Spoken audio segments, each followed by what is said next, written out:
कहानी की शुरुआत में हमें भविष्य का समय दिखाया जाता है, जब इंसानों ने अपनी जरूरतों को पूरा करने के लिए सारी रिसोर्सेज खत्म कर दिए। धरती को इंसानों ने इस तरह से तबाह कर दिया कि अब हमारी ये पृथ्वी बिल्कुल भी रहने लायक नहीं बची है। हालात तब और ज्यादा खराब हो गए जब पेड़ पौधों की कमी और ग्लोबल वार्मिंग की वजह से धरती अब काफी गर्म हो गई है, जिसका अंजाम यह हुआ कि अंटार्कटिका की पूरी बर्फ पिघल गई है। ग्लोबल वार्मिंग की वजह से मीथेन गैस का निर्माण हो रहा है और जो बैक्टीरियाज और वायरसेस अंटार्कटिका की बर्फ में सालों से इनएक्टिव पड़े थे, वो अब एक और बार फिर से एक्टिव हो गए, जिसके बाद अब इन्फेक्शन और बीमारियों की वजह से इंसानी जाति बहुत ही तेजी से खत्म हो रही है। मानव जाति अब बिल्कुल खत्म होने के कगार पर आ खड़ी है और अगर ऐसा ही चलता रहा तो बहुत ही जल्द मानव जाति का सर्वनाश हो जाएगा। अब इससे बचने का कोई भी रास्ता नहीं है, तो अब दुनिया के सारे देश मिलकर आगे आते हैं और साथ मिलकर वो बहुत सारे स्पेसशिप्स को इजाद करते हैं। इन स्पेसशिप्स के जरिए दुनिया के अमीर और बड़े लोग धरती छोड़कर दूसरे ग्रह की तलाश में निकल पड़ते हैं। अब ये जो भी कुछ हुआ वो बहुत ही कम समय में हुआ था, जिस वजह से सही तरीके से प्रॉपर प्लानिंग भी नहीं हो पाई और जो इंसान स्पेस में भी गए वो भी कॉस्मिक रेडिएशंस की वजह से मारे गए। धरती पर जो भी बचे कुछ इंसान थे वो या तो बीमारी से मर गए या फिर वो भूख प्यास से तड़प कर मारे गए। और अब के वक्त पूरी दुनिया में इंसानों का नामो निशान मिट चुका है। पूरी दुनिया में अब सिर्फ एक ही इंसान बची हुई है और इस सर्वाइवर का नाम है ईवा।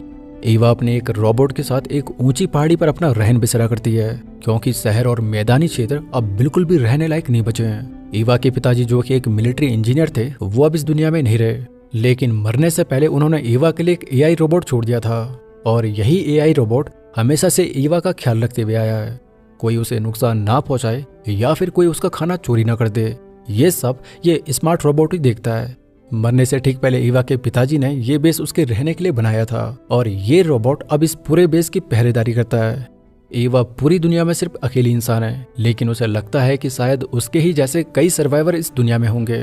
वो काफी टाइम से अकेली रही है और वो अकेले रहकर काफी बोर भी हो गई है, क्योंकि उसका एआई रोबोट वैसे तो बहुत स्मार्ट है, लेकिन उसके अंदर बिल्कुल भी इमोशंस नहीं है, तो वो उसके साथ बिल्कुल भी हंसी मजाक नहीं कर पाती। आज ईवा को कुछ जरूरी चीजों के लिए नीचे शहर में जाना था, तो वो नीचे जाने के लिए रेडिएशन सूट पहनकर तैयार होती है। नीचे जाने से पहले उसका रोबोट उसे कुछ सेफ्टी इंस्ट्रक्शन देता है कि वो अपने साथ एक्स्ट्रा ऑक्सीजन लेके चले और नीचे का वो कुछ भी खाई पिए नहीं, यहाँ तक कि वो वहां पर एक बूंद पानी तक ना पिए। अब जब ईवा नीचे जाती है तो हम देखते हैं कि ये जगह बिल्कुल सुनसान है, दूर दूर तक सिर्फ धूल ही धूल फैली हुई है। वो मार्केट में जाती है और वहां से अपने लिए जरूरी सामान इकट्ठा करने लगती है। वहां पर उसे लेवेंडर के भी बीज मिलते हैं, जिसे भी वो अपने साथ रख लेती है। हालांकि उसे पता है कि आज के वक्त कोई भी पेड़ पौधे नहीं उगते, लेकिन उसके दिल में अब भी उम्मीद है कि एक बार फिर से दुनिया पहली जैसी हो जाएगी। वापस आते वक्त वो वहां पर अपने कोऑर्डिनेट्स लिख देती है, ताकि अगर उसके जैसे और कोई सर्वाइवर हो तो वो उसे ढूंढ सके। अब जब वो दोबारा से अपने बेस पर आती है तो उसका एआई रोबोट उसे उसके दिन के बारे में पूछता है। ईवा इरिटेट होकर उसे इस बात का उल्टा जवाब देती है कि वो एक कंसर्ट में थी जहां पर उसने अपने दोस्तों के साथ खूब इंजॉय किया। अब सामान रखने जब ईवा घर में जाती कि तभी वो रोबोट उससे पासवर्ड पूछता है। ईवा उसे पासवर्ड बताकर दोबारा से जब सामान रखने घर पर जाती तो फिर से वो रोबोट उसे पासवर्ड पूछता है। ईवा जितनी भी बार जरा भी घर से बाहर जाती तो वो एआई रोबोट उसे उतनी ही बार पासवर्ड पूछता, यानी कि घर में एंटर करने से पहले ईवा को हर बार अपना पासवर्ड बताना पड़ता। इस बात से इरिटेट होकर ईवा एक बार उसे गलत पासवर्ड बता देती है तो वो रोबोट एकदम से उसके ऊपर गन तान देता है, जिस पर ईवा फिर से उसे सही पासवर्ड बताकर घर में एंटर करती है। दरअसल ये रोबोट ईवा को तो अच्छी तरह पहचानता है, लेकिन फिर भी उसकी कोडिंग ईवा के पिताजी ने इस तरह से की थी कि वो बिना पासवर्ड के किसी को भी अंदर नहीं आने दे। अब ईवा अंदर आते ही सबसे पहले सवाल लेती है ताकि जो भी वायरस या बैक्टीरिया उसके साथ यहाँ पर आए वो बह जाए। बाद में वो रेडियो से संपर्क करने की कोशिश करती है और रेडियो पर अपनी लोकेशन बताती है। उसके पास एक ग्रीन हाउस भी है जहाँ पर वो पौधों को पानी देती है। रात को वो अपने सप्लाईज को जनरल करती है और खराब चीजों की मरम्मत करती है। तो वहीं दूसरी तरफ उसका एआई रोबोट बेस के चारों तरफ पहरेदारी कर रहा है। अब दूसरे दिन ईवा सोलर पैनल को इंस्टॉल कर रही है। वो रोबोट भी उसके पास बैठा हुआ है, लेकिन वो उसकी कुछ भी मदद नहीं कर रहा। दरअसल ये रोबोट कुछ भी काम वाम नहीं करता, बस इसका एक ही काम है ईवा की सुरक्षा करना। यहाँ पर ईवा उससे कहती है कि क्या वो उसके सवालों का जवाब दे सकता है, जिस पर रोबोट कहता है कि हाँ, वो एक रोबोट है और वो दुनिया के हर सवाल का आंसर दे सकता है। ईवा उससे 3 पहेलियां पूछती है, जिसमें से 2 रिडल का जवाब वो बड़ी आसानी के साथ दे देता है, लेकिन तीसरी रिडल के जवाब में उसके पेज पुर्जे बजने लगते हैं और वो उस पहेली का आंसर नहीं कर पाता। जब वो ईवा को इस रिडल का जवाब पूछता है तो ईवा उसे नहीं बताती और कहती है कि वो बहुत स्मार्ट है, तो वो खुद ही थोड़ा अपने दिमाग पर जोर लगाकर इसका आंसर पता करे। दरअसल ये रिडल 3 रोबोट्स के बारे में होती है और ईवा के मुताबिक इसका जवाब सिर्फ इंसान ही दे सकता है। ईवा कहती है कि उसने आज पहली बार उसे हरा दिया। दोनों आपस में बातें कर रहे हैं और बातों ही बातों में ईवा उसे शादी के लिए प्रपोज कर देती है। वो उसे पूछते हैं कि क्या वो उसे शादी करेगा, जिस पर वो रोबोट उसे आंसर देने की बजाय उसे शादी की डेफिनेशन बताने लगता है और कहता है कि वो एक रोबोट है तो वहीं वो एक इंसान है और इंसान और रोबोट की कभी भी शादी नहीं हो सकती। ईवा उसे बताती है कि इस दुनिया में बचा ही कौन है जिससे वो शादी करे, तो वो इतना रूड होने की बजाय वो कम से कम उससे इंसान की तरह बिहेव तो कर सकता है। जिस पर वो रोबोट कहता है कि अगर वो उससे शादी भी कर ले तो भी वो हमेशा उसके साथ नहीं रह पाएगा, क्योंकि वो सिर्फ 40 साल तक ही एक्टिव रहेगा, जिसके बाद वो हमेशा के लिए डेड पड़ जाएगा। इस पर ईवा उसे मजाक में कहती है कि फिर वो अपने लिए एक दूसरा रोबोट ढूंढ लेगी। वैसे भी इंसान एक दूसरे को बड़ी आसानी से छोड़ देते हैं, तो दूसरा रोबोट ढूंढना उसके लिए कोई बड़ी बात नहीं है। ईवा बताती है कि उसके पिता ने जब ये बेस बनाया था तो उन्होंने वेयर हाउस से उठाकर उसे यहाँ पर उसकी सुरक्षा करने के लिए रखा था। वो युद्ध में जाने से पहले उससे वादा करके गए थे कि वो बहुत ही जल्द वापस आ जाएंगे, लेकिन आज तक वो कभी भी वापस नहीं आए। और जो रोबोट भी उन्होंने उसकी सुरक्षा के लिए छोड़ा था वो भी उसके इमोशंस को नहीं समझ पाता। तो अब वो बताए कि वो करे तो करे क्या। दोस्तों, अगर आप कहानी में यहाँ तक बने हो तो फिर आखिर तक भी बने रहिए, क्योंकि मेरा वादा है कि अंत में आपका मुंह खुला का खुला रह जाएगा। ये रोबोट हम सबको एक सबक सिखाने वाला है।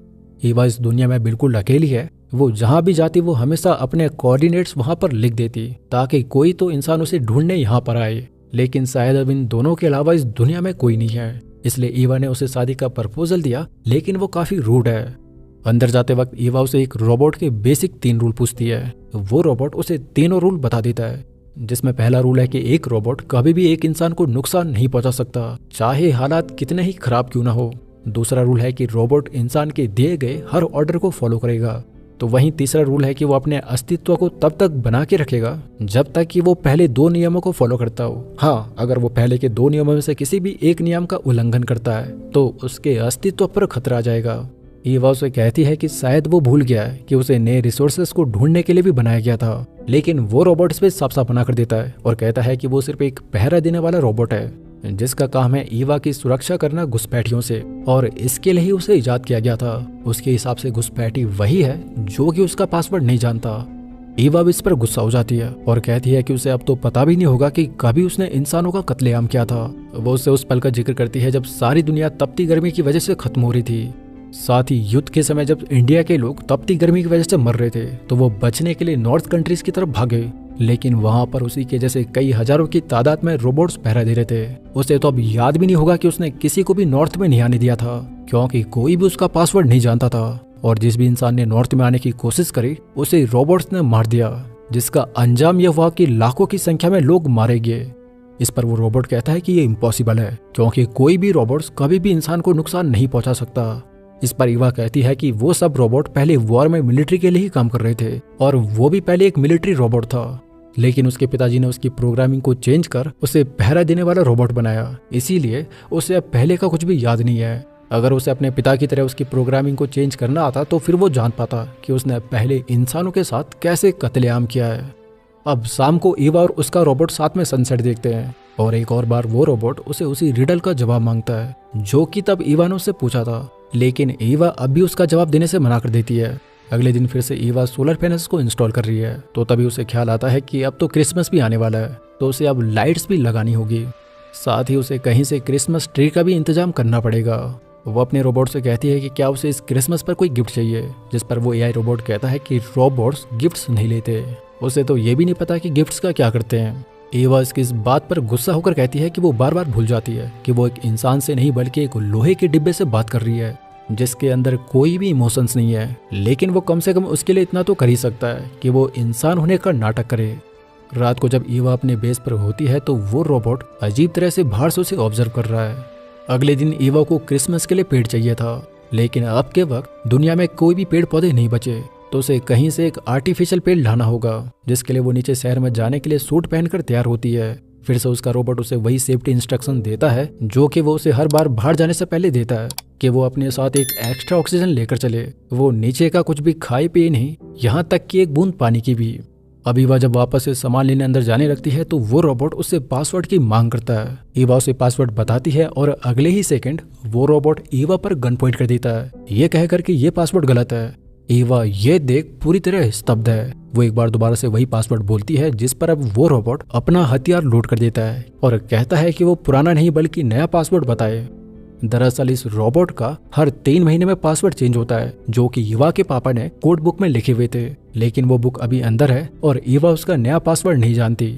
ईवा परेशान हो जाती है। हालांकि ये रोबोट ईवा को अच्छी तरह पहचानता है, लेकिन वो अपनी प्रोग्रामिंग के चलते उसे भी बिना पासवर्ड के अंदर नहीं जाने देगा।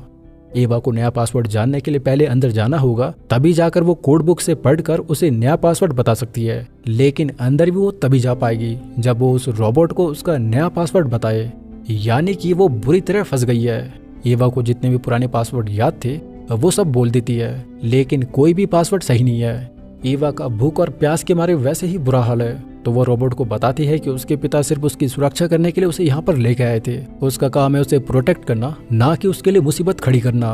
वो इस दुनिया की आखिरी इंसान है और यहाँ पर दूर दूर तक कोई भी नहीं है, तो जाहिर सी बात है कि वो ईवा ही है। लेकिन रोबोट अपनी प्रोग्रामिंग के चलते किसी भी तरह उसे अंदर नहीं जाने देगा, क्योंकि वो अब पासवर्ड नहीं जानती और जो पासवर्ड नहीं जानता वो उसके लिए अजनबी है। ईवा थक हार कर अब पास में ही बैठ जाती है, इस उम्मीद में कि वो रोबोट को चकमा देकर भागते हुए अंदर चली जाएगी।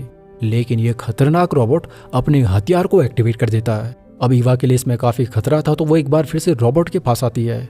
वो अब समझ गई कि रोबोट को कोई भी इंसान जो पासवर्ड नहीं जानता वो उसे घुसपैठिया मानता है और उसे मारने का हक रखता है। ईवा एक नया प्लान सोचकर फिर से उसके पास आती है और कहती है कि उसे कुल्हाड़ी चाहिए क्रिसमस ट्री काटने के लिए।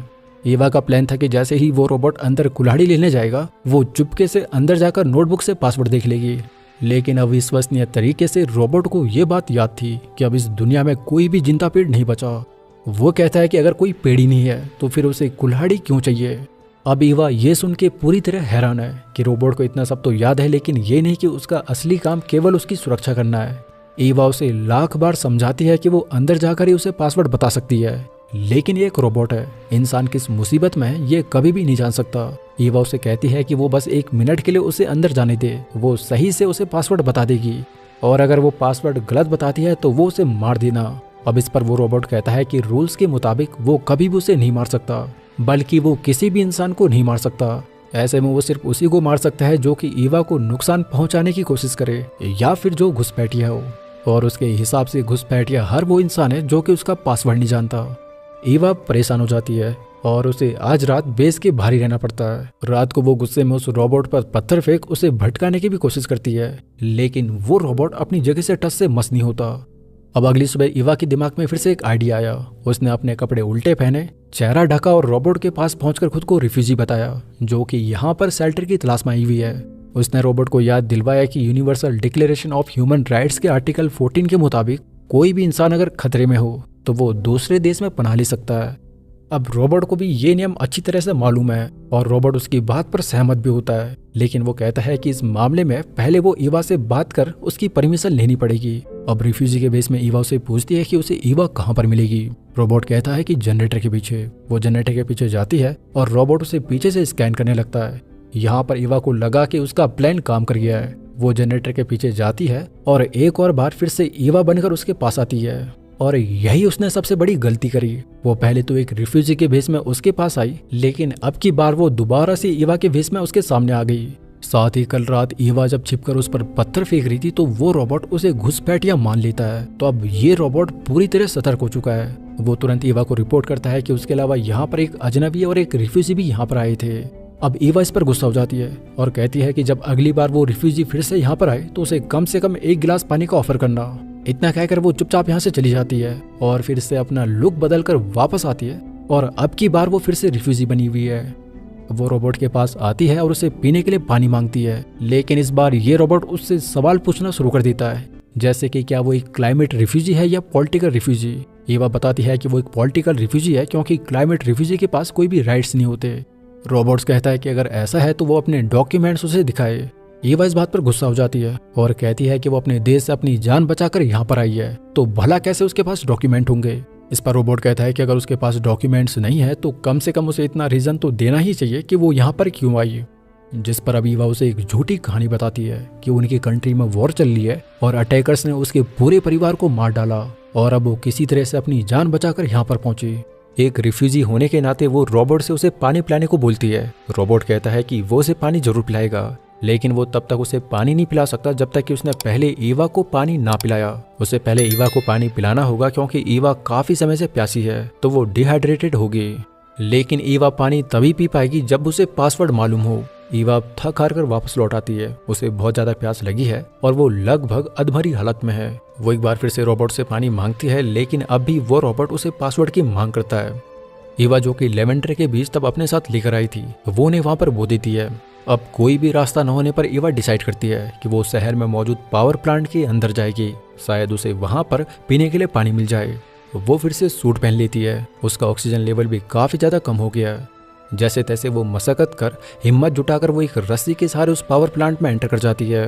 वो वहां पर हर जगह पानी की तलाश में भटकती है, लेकिन इधर तो पूरी तरह सूखा पड़ा हुआ है। तभी उसे एक कमरे में पानी की बोतलें रखी हुई नजर आती हैं। वो हिम्मत कर पास में एक कुल्हाड़ी से उस कमरे का दरवाजा तोड़ती है, और जैसे ही वो अंदर जाती है तो उसे पता लगता है कि ये सब बोतलें खाली हैं। ऑक्सीजन की कमी की वजह से उसने अपना सूट भी उतार कर फेंक दिया था। उसे ये नहीं पता था कि इस प्लांट में रेडिएशन बहुत ज्यादा है, और ईवा अब रेडिएशन के संपर्क में भी आ गई है। उसे यहाँ पर कहीं भी पानी नहीं मिलता, और अब उसके पास जितनी भी बची कुची ताकत थी वो उसे प्लांट से बेस तक वापस आने में लगा देती है। उसके पास बचने का कोई भी रास्ता नहीं है। तो अब जाकर वो डिसाइड करती है कि वो अपनी गाड़ी को ही उस रोबोट से टकरा कर उसे डिस्ट्रॉय कर देगी। ईवा ऐसे ही करती है और चलती गाड़ी से कूद जाती है। गाड़ी सीधे रोबोट से जाकर टकराती है और एक बहुत बड़ा ब्लास्ट होता है। ब्लास्ट इतना बड़ा था कि वो रोबोट तबाह हो ही गया होगा, लेकिन ईवा को भी ऐसा करने में काफी चोटें आ गई हैं और वो वहीं पर बेहोश हो जाती है। सुबह जब उसकी आंख खुलती है तो वो अपने सामने फिर से उसी रोबोट को देखती है। ये रोबोट न सिर्फ उसके लिए मुसीबत है, बल्कि इसे डिस्ट्रॉय करना भी बहुत मुश्किल है। रोबोट उठते साथ ही उसे रिपोर्ट देता है कि कल रात किसी घुसपैठिए ने उस पर गाड़ी से हमला किया। ईवा के पास अब बोलने की भी ताकत नहीं है और वो उससे फिर से एक बार पानी मांगती है। इस पर वो रोबोट कहता है कि अगर वो इस दुनिया की आखिरी इंसान होती तो शायद वो उसे एक बार पानी देने के बारे में जरूर सोचता, लेकिन वो जानता है कि यहाँ पर एक घुसपैठिया और एक रिफ्यूजी भी मौजूद है जो कि उस जनरेटर के पीछे छिपे हुए हैं। ईवा कहती है कि क्या हो अगर मैं कहूँ कि वो रिफ्यूजी और घुसपैठिया मैं ही हूँ। वो उससे पानी की भीख मांगती है और कहती है कि अगर वो उसे पानी देगा तो वो उसे उस रिडल का जवाब बताएगी। लेकिन ये रोबोट काफी स्मार्ट है। वो रिप्लाई करता है कि उसकी प्रोग्रामिंग ऐसी की गई है कि कोई भी उसे मैनिपुलेट नहीं कर सकता। वो कहता है कि वो एक बार उसे पासवर्ड बता दे, फिर अंदर जाकर वो मरहम पट्टी कर ले, क्योंकि उसे काफी चोट लग गई है और रेडिएशन की वजह से उसकी बॉडी भी सड़ने लग गई है। ईवा कराहती हुई आवाज में कहती है कि काश वो उसे प्रोटेक्ट करने की बजाय उसे मार ही देता। ईवा लगभग अधमरी हो गई है और वो भूख और प्यास के मारे तड़प रही है। उसे अब हेलुसिनेशन भी होने लगे हैं जिसमें उसके पापा उसके पास आकर उसे पानी पिला रहे हैं। लेकिन अगले ही पर जब वो होश में आती है तो देखती है कि ये तो रोबोट है। रोबोट फिर से उसे कहता है कि वो जल्दी से अंदर जाए और खाना खाए। वो कई दिन से भूखी प्यासी है, उसकी हालत भी काफी खराब हो गई है, तो वो जल्दी से पासवर्ड बताकर अंदर जाए। ईवा बिल्कुल भी बोलने की हालत में नहीं है। वो फिर से एक आखिरी बार उसे पानी की भीख मांगती है, लेकिन वो रोबोट उसे पानी नहीं देता। मालकिन सामने मर रही है, लेकिन उसे पासवर्ड से ही मतलब है। उसके अंदर कोई भी दया का भाव नहीं है, जिस वजह से आज रात भी ईवा को भारी काटनी पड़ती है। सुबह जब उसकी आंख खुलती है तो वो सोलर पैनल पर जमे पानी को पीती है। तभी वो रोबोट फिर से उसके पास आता है और उसे बताता है कि शायद वो आज या कल मर जाएगी। वो कई दिनों से भूखी और प्यासी है और साथ ही उसे कई चोटें भी लगी हैं। तो अब जब वो मरने ही वाली है तो मरने से पहले वो उसे उस रिडल का जवाब बता दे। लेकिन ईवा उसे अब भी उस रिडल का जवाब नहीं बताती और कहती है कि उसे बहुत अच्छा लग रहा है उस जैसे पागल एक टीन के डिब्बे को फिर से बीट करना। ईवा को हेलुसिनेशन हो रहे हैं कि वो अभी किसी सुंदर शहर के बीच घूम रही है।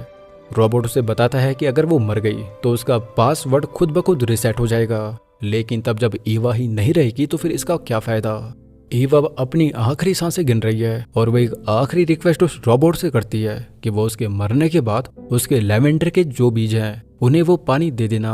और ये कहते ही ईवा मर जाती है। ईवा का आखिरी शब्द था लेवेंडर। उसके आखिरी लफ्ज थे make sure to save my lavender. अब जैसे ही रोबोट लेवेंडर शब्द सुनता है तो उसका पासवर्ड वेरीफाई हो जाता है, यानी कि उस रोबोट का नया पासवर्ड लेवेंडर था। पासवर्ड तो अब बिल्कुल सही निकला, लेकिन अब ईवा ही नहीं बची। एक रोबोट जिसे इंसान की सुरक्षा के लिए रखा गया था, उसी एआई रोबोट ने अपने ही मालिक को सबसे बदतर मौत दी। हालांकि इसमें एआई रोबोट की भी कोई गलती नहीं है, क्योंकि वो अपने प्रोग्रामिंग और पैटर्न के तहत वही कर रहा था जिसके लिए उसे बनाया गया था। लेकिन कमी थी बस उसके अंदर फीलिंग्स की। इस मूवी में हमें बिल्कुल एआई का वही भयानक पहलू दिखाया गया है जो कि इंसानों के लिए आगे जाकर खतरा हो सकता है। एआई मददगार जरूर हो सकता है लेकिन भरोसे लायक कभी नहीं, क्योंकि भरोसा भी तभी होगा जब उसके अंदर कोई फीलिंग्स हो। तो दोस्तों यही थी आज की हमारी इस मूवी की कहानी। आशा करता हूँ कि आपको मेरा यह एक्सप्लेनेशन पसंद आया होगा। मुझे सपोर्ट और मेरा हौसला बढ़ाने के लिए आप इस वीडियो को लाइक कर मेरे इस चैनल को सब्सक्राइब कर सकते हो। और हाँ, एक और बात, आप भी अपने विचार एआई को लेकर जरूर कमेंट करें।